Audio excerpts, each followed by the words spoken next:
insane. No, here's how I say too, age-wise. So, you know, I go, when my grandfather was his age, we wouldn't even let him hold a baby. You know? Have you seen Donald Trump? You wouldn't let him have a remote control. Have you seen Donald Trump hold a baby? It's the most awkward thing Yeah. I've ever seen in my life. Yeah. It's almost as awkward as J.D. Vance walking into an ice cream shop. Let me get your take on this too, because then you might see where I'm coming from with this.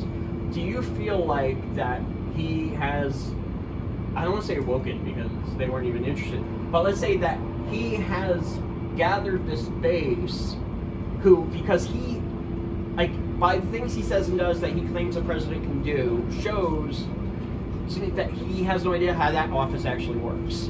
And by virtue of that, I think has mobilized people who also have no idea how government works, because for people who will call you a communist, call you a socialist, but then demand the president somehow have something to do with free market economy prices in the grocery store, do you think they don't get how much they're contradicting themselves or revealing they don't know about how government works? Yeah, the first part of what you just said, just going back to Donald Trump, he thought that Mike Pence could overturn the outcome of a free and fair election. He has no understanding how government works. He has no understanding what it says in the Constitution. So to answer your question, no, he doesn't understand how anything works. He doesn't even know what a tariff is, this guy.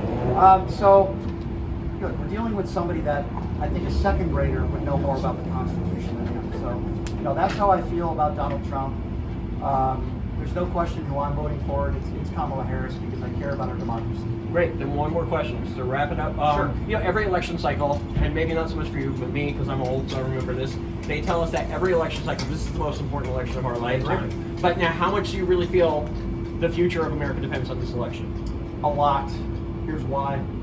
If Donald Trump does lose in November, I believe it's the end of MAGA. Now, it's not going to happen overnight. It'll take some time. Trump won't go away right away. But if, in fact, Donald Trump loses, I think the Republican Party is going to switch and get away from the Marjorie Taylor Greenes and the Lauren Boeberts. I think it's the end of MAGA. Slowly but surely, it'll be a trickle-down effect. If Donald Trump wins, MAGA is probably going to get stronger. So yes, I do think that this is certainly the most important election of our lifetime. I'm very worried. I don't know what's going to happen. I would like to give a slight edge to Kamala Harris, but I don't know what's going to happen. I think it's going to be very close.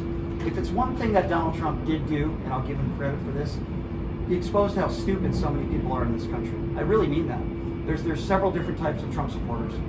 There's the idiots that were here earlier, some of them that are very dumb. You can't even have a conversation with them, and they're cultists, right? That's his base. Then you have selfish MAGA supporters, people that have a lot of money, they're very wealthy. I know some of these people, and they just want to save money on their taxes, the top 1%.